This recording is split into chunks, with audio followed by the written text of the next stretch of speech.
We just saw and heard Seamus Burke and Martin Brady just go by. They had, of course, issues back in Idaho, but they're ready to dominate the stages here at the 2019 New England Forest Rally. It's going to be a heck of an event here. We're here at the Shakedown as they're getting the cars tested. Here we have another car getting ready, prepped to go on the Shakedown stage. Again, a Shakedown is where the cars can get ready for the event. They can just test things out. The drivers get a little prepared. And of course, there's all a little bit of a media stage to go for a ride. Now, Tiffany, I think you actually have gone a ride in one of these cars once. Yeah, so when we were at Portland International Raceway, I was able to do something, and it was a little bit different because we did a lot of tarmac, so I would be kind of excited to do this because it's a lot of loose gravel. It's about 1.5 lane of road, and that's what most of these roads out here in New England are all about, and that's the crazy thing. It's like one small move this way, one small move that way. It could be completely different, and like you were saying, this is a race that there's no room for error. Yeah, exactly. These stages out here, they're fast, they're technical, and it's someplace that's really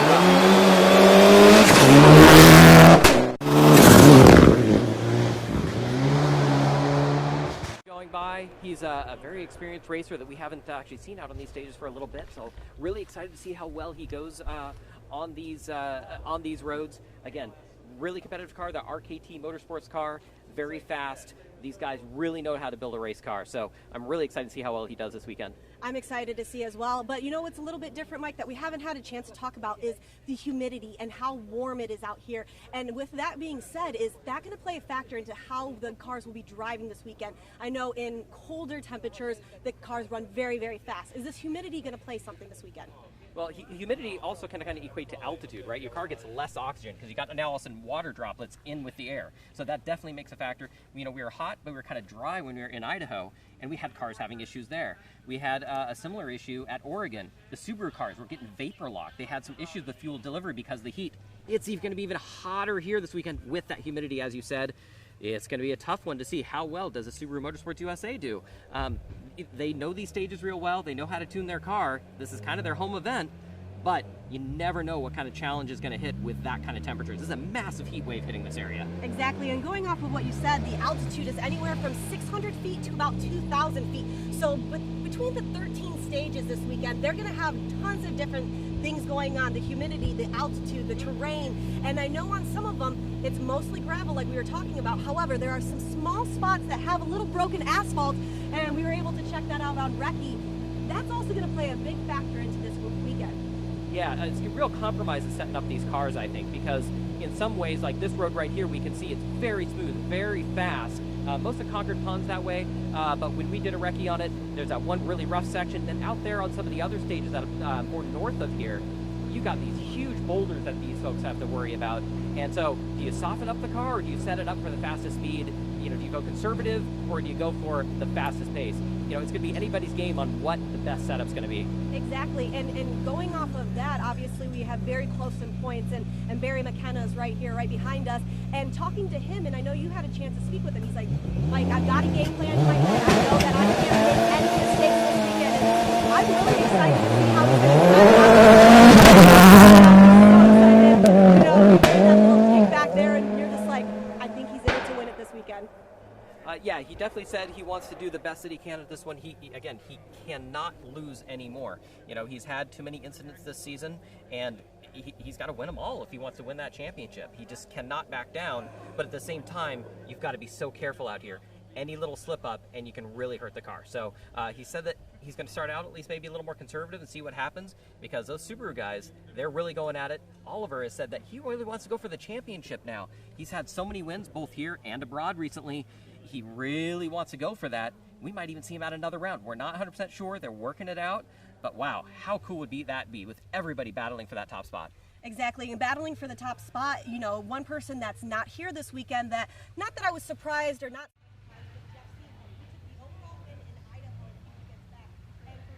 off of that win and want to be here, you know, logistically they got to make things right for them, especially since we're taking the best 6 races out of the 8 for this championship. Jeff Seahorn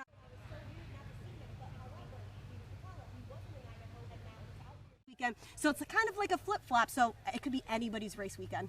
Well, and that's the deal. If 5 events, this is the 6th one, 5 different winners from 5 events. I mean, I can't tell you the last time that I've seen that. It has been just so exciting following this championship. And as you said, Peter Fatella, he is completely tied with David Higgins right now. So both of them equal points. Whoever ends up coming out on top on this one is going to leading the championship. But yeah, the more rounds you do, though, you get a throwaway one because only 6 of those count. So big challenge on, do you push real hard on this one, or you go conservative and then push on the next one? Which stages are going to be best for you? Peter knows these stages really well. He's been out here many times, but he also knows the next rounds that are coming up more in the Midwest, closer to his home. So maybe he goes a little conservative here and pushes closer to home. Exactly, and also one of the guys that I'm so excited, and I did not think they were actually going to be here. They DNF in Idaho. They had some motor problems, but it was actually the El Diablo guys. I'm so excited to be able to see them. He's exciting. It's cool to see those 2 guys, and we've made up this little mantra like hang the booty out there, and that's what they always say when they're hitting that nice apex or they're hitting those slides and the chicanes. They're like, Tiffany, all we got to do is hang the booty out there. So I'm really excited to see those guys come back out there. They're always fun to have around.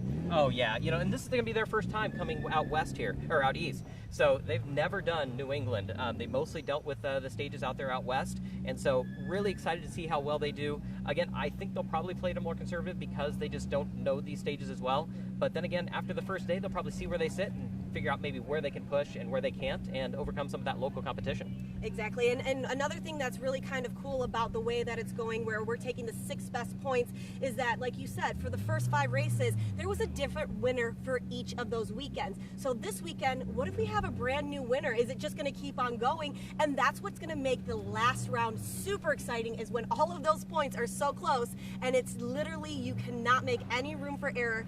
And it's just, I got goosebumps already thinking about round 8 right now. Yeah, I mean, it is still a little ways away, but there is just so much to build up to that. One to watch here is Raman Alagaman. He's a guy that's a former champion from years ago. He knows these stages real well. Again, this is kind of a home round for him. He's going to be wicked quick out here. He's running in a little bit more of a classic Subaru, but it's a fast one, full open class. I expect him to be right up there with the top guys. Is there anybody else that you're expecting to not make a splash, but be like, hey, wow, where did you come from? Are we predicting any regional guys or national guys that will make that big splash for us this weekend? Well, on the regional side, I would definitely expect to see TJ Pullen. TJ, he ended up winning the regional Eastern Championship last year in his naturally aspirated four-wheel drive car, and I would expect him to do really well here again. He's been working so hard to get that car just right, and everything kind of came together for him last year, and I can't expect him to do anything less here, but there's such stiff competition naturally aspirated four-wheel drive. These regional guys, there's so many entries. We have over 70 entries for this event, and this isn't the only one that we had over 70, right? We had that at Oregon, we had over 60 at Olympus, we had over 70 again at 100 Acre Wood. The sport is just on a high. We're at a golden era of rallying, and there's just so much good competition. It's so hard to say who's going to come out on top specifically, but because anything can happen. We know that this is an endurance sport, but someone like TJ and some of those locals out there, they really know these roads and how to conserve and yet still push. Well, going off of being here for Friday and Saturday, it's a 2-day race weekend. On Friday, we're going to have 4 Saturday, bumping it up a little bit, and we're actually stages.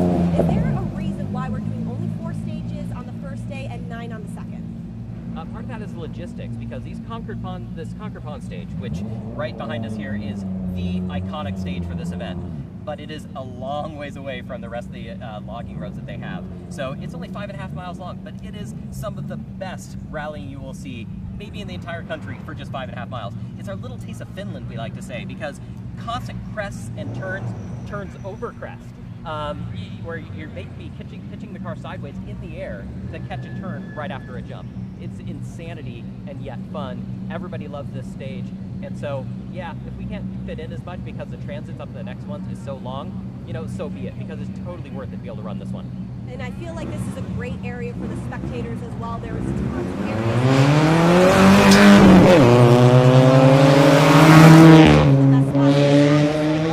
One car, that's all I'm going to see at this car for this, but you're seeing tons, just time after time. And when we go talk about that. Is it going to be this time the first 3 cars will have 2 minutes and every sequential car after that will have a 1-minute window? I would think so. You know, one of the things we had recently, and you're actually driving around here in it, is we had this massive downpour the other day. And what that did is that really wet the roads down, and it took a while for that to dry up. And what that means is no dust issues. We were out there driving on it. There wasn't any dust coming up behind the car at all. Now, granted, it's going to get warmer over the weekend, so some will dry out a bit. But I would expect that you just have your standard 2-minute for the top 3, and then after that, 1 minute per car, because there's no real need to have dust windows any longer than that for this one. I know in Idaho, I felt like it was just dusty after dusty, and it really makes sense, and it explained a lot why the first few vehicles had 3-minute windows, because it sat there, Mike, and it was lingering for about 20 seconds. And as a driver going through that, I mean, you're already going out there, you don't know how the terrain has already changed, and now you have a big dust cloud too. So it kind of really shows how great and skilled these drivers are, and how great and skilled they are.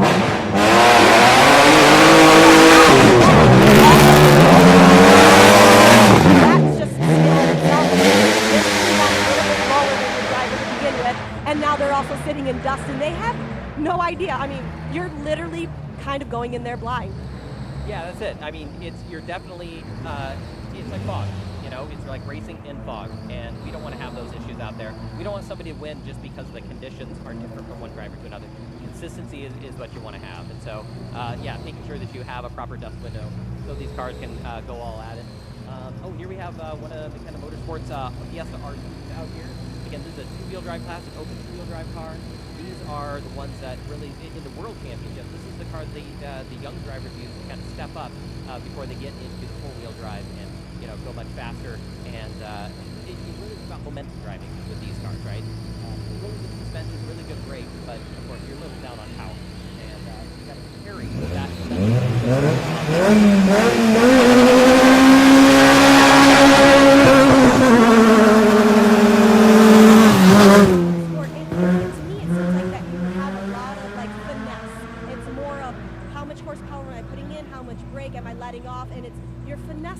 into the corners to really understand, hey, I need to make up the speed, I need to make up the horsepower, where can I do that? That's exactly right. And again, these 2-wheel drive cars are the ones that will teach you that. And once you get that kind of momentum, you know, driving figured out, where, you know, again, you can't just save yourself by throwing the throttle down. That's kind of what the 4-wheel drive cars can do. So when you get into a 4-wheel drive car after that, you're that much faster. Now, not to say that going 4-wheel drive isn't useful, but it is something that it can kind of save you already, so you can end up kind of creating a bad habit, as some say. But, you know, again, enough experience in anything, and you get better and better. But a lot like to go with that 2-wheel drive route as a starting point to learn how to hit those apexes just right, maintain that momentum through those corners, so that way when they do step up, they're going to be that much faster. When you're coming off of an open 2-wheel drive vehicle and you finally make that step into the open 4-wheel drive vehicle, how much has actually changed? Obviously, you're having 4 wheels, you know, compared to 2, but the horsepower, the speed, the gearing, how does that all change? Yeah, it certainly does. And I think the big part is the complexity of how you can configure that car, because you got differentials in the center, in the rear, in the front. So how you end up setting that car up to best fit your specific driving style is exponentially more complex now. You know, with just the front wheels, you know, being powered and just some basic setup stuff, it's not as hard. I mean, not that it's easy for someone like me. It certainly would be an issue, but for, you know, someone that's a competitive driver, it's a good stepping stone, again, just to kind of learn those different setups, how to tune that suspension just right. But when you throw in, you know, what was 1 or 2 variables to 10 different variables, that setup is just that much harder. I mean, listening to all of that, it's really, you got to change your drive style, you got to change the way you're setting things up, you got to change the way that you're leaving the start, you got to change everything. And that kind of really goes to show you drivers like Oliver, who have made his way up there. You know, he's being 17 years old. You and I were talking, and on certain ones he doesn't have a permit over here, so he can't drive the transit roads. But, you know, learning how to be able to do that, but you can't do this, it always makes me laugh and giggle just a little bit. You know, you agree? Oh yeah, Oliver, you know, it's funny that to see a guy that doesn't even have his driver's license and yet is able to compete, but at the same time, he's so wicked quick. Oh, we see Fabio coming back. He's going to be another one of those going for the naturally aspirated 4-wheel drive. He's one of the locals out here. Man, he's quick too. So look for a close battle, by the way, between him and TJ. Again, these local guys, they really battle it out. It's always fun to watch. But as we were talking about with Oliver, you know, that kid, he is so fast. he was visibly quicker than David at times, which is not something you can, at that top level, you see a car go by really fast, and another one's a tenth of a second quicker. It's hard to see that, right? But there were times, I swear, I could see up at Olympus, he was quicker than David on some of those stages. Now, granted, the corners I was at, not that I was throughout the entire, rally sitting at every corner, but, you can sometimes actually see that speed difference, and that kid's definitely going places. And I can see David's got a little bit of a challenge on his hands, so it'll be fun to see how this weekend goes between those two. I always love watching those two, but with David Higgins out there and Fatella, we were talking about points and different things like that. I also know that David Higgins didn't necessarily have the type of run that he wanted to have in Idaho. So being him, I really want to talk to him and say, hey, how do you get yourself out of that mindset? Obviously, it's a new skater, it's a brand new round, it's a brand new race, but how do you mentally be like, man, I wish I would have done this, and this, but now I got to focus on this. And that's something that I really admire from drivers, is how do they get that out of their brain and focus on something new? Well, and the entire team's got to be a little bit frustrated because it was mechanical issues that they were kind of having to deal with.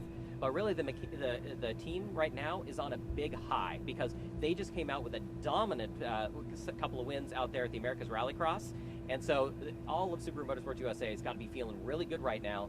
So I would bet that would kind of stem into how they're going to prepare the cars for this weekend. And I'm sure David is able to just hit that reset button and just like, what, this is a new event, start fresh. And I think he's going to be out here and he's going to be quick.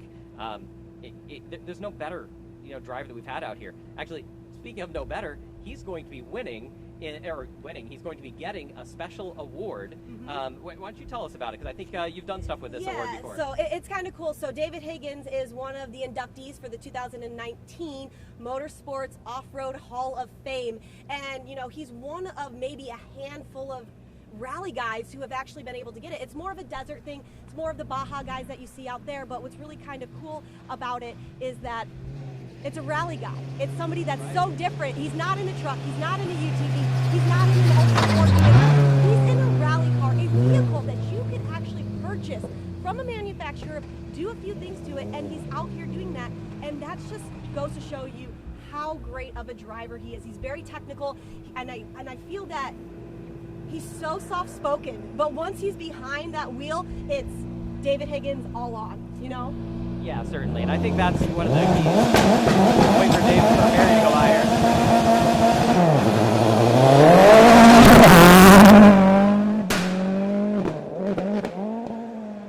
Oh, gotta love Barry. Full send there in that first corner. But yeah, that's the thing. It's great to see that other forms of motorsports are starting to notice rally, respect rally, understand what it is these drivers go through, and how much commitment it takes to be a champion, a multi-champion like David Higgins is. So that mad respect that he's going to enter that Hall of Fame. And I guess that's an award that's coming up this fall where they end up doing that big award ceremony. And it's so cool to see him involved in it because, yeah, he is a person that's just been day in and day out. This is what he does. He's always training, always practicing, whether he's back home training in a go-kart with his son who also kind of competes in that, any kind of seat time to keep you sharp. That way he can come out here and dominate the stages. And what's great about that is, like you were saying, he's such a professional. So Idaho's probably already off the tournament and whatnot. And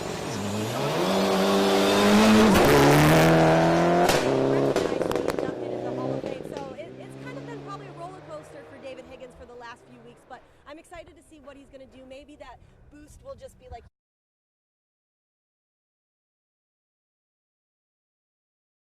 in this for the rest of the time now. Yeah, certainly. And I think one other thing that people forget is having a professional like David, so consistent in the championship, elevates everybody else around him. So, others that want to get to that next level, they have someone they can talk to and look to and see what is it that they do to get to that next level and always win or always be right at the front. Well, it's not simple. It's a lot of work. You got to do the special diet maybe, or make sure that you're always working out. I mean, being super healthy is now a big part of motorsport. It didn't used to be. You could be just kind of a relaxed weekend warrior, right? Back in NASCAR, look at how fit people are today, and I mean that's all part of the regimen it takes to be super sharp focused. And if you've seen some of the corners out here, you got to enjoy. You got to be. And when you're talking about being consistent, that is what wins championships. Being consistent is what gets you inducted into Hall of Fames, and being consistent consistent is what makes you a legend, especially in the sport that you just thrive in. And those are 3 words that I would describe David Higgins. You know, he's consistent, and when you win, especially like Jeff Seahorn taking that overall win in Idaho, when you get your first win, that breeds confidence for you. And once you get the confidence, it just keeps you getting moved, because you're like, yeah, I got this, everything's dialed in, the shakedown's done, and now I have the confidence in myself, not only the confidence in the vehicle. Yeah, I think that's very right. And again, just awesome to see the respect for him and for this sport being in that Hall of Fame. That is just really, really cool. Okay. A couple last things we wanted to cover is just talk about the stages for this weekend. You kind of mentioned it just in briefly. So we got 2 days of rallying out here. The first day, we're going to be running the Concord Pond stage, which is kind of similar roads to this right here. They're going to run that twice. Then we go up and do Icicle Brook, and we do, I think it's, gosh, now I'm going to think of it, South Arm. That's right. So we got about just 4 stages tomorrow, but there's a park expose in the morning, a great way for spectators to kind of come out and see the drivers, but they've got an awesome VIP bus thing. That's one thing about this rally that I really like, is they really go all out for spectators. If you want to come and experience a rally for the first time and get treated well, get to understand what the sport is really about, you're kind of a little bit nervous about it, get on that VIP bus. You can register on site, but there's also on their website. It's an awesome way to get on this little bus ride, and they have somebody that's going to give introductions of what's going on out there on the stages, give you the live timing and all that information.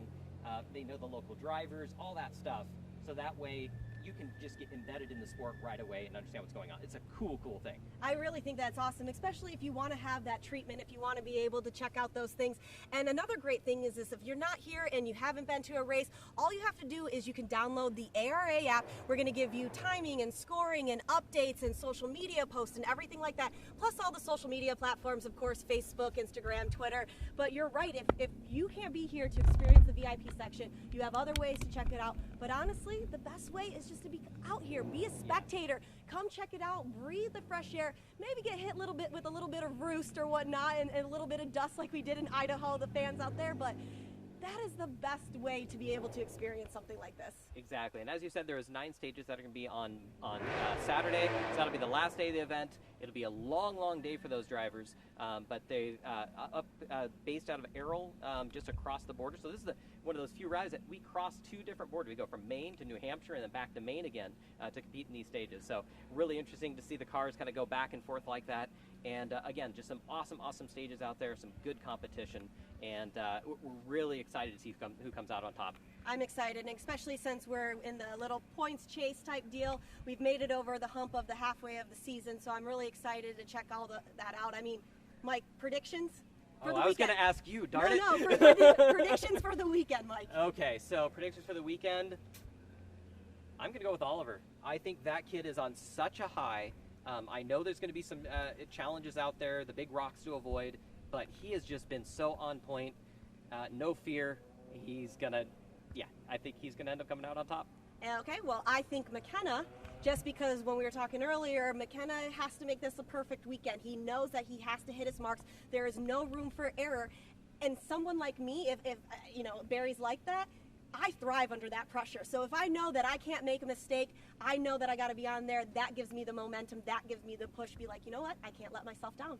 So we're going with McKenna. All right. Well, those are our predictions. But as you probably know from my history, I'm usually very wrong. So and everything that we say is officially unofficial. Officially unofficial. There officially unofficial. Or you know what I'm talking about. Well, I'm excited. We got a few more cars coming through. I don't know, it seems like the weather's going great, but I think this is our time, Mike. We got some more things to check out. So my name is Tiffany Stone. This is Mike Shaw. We're here at the New England Forest Rally for American Rally Association, presented by AMSOIL.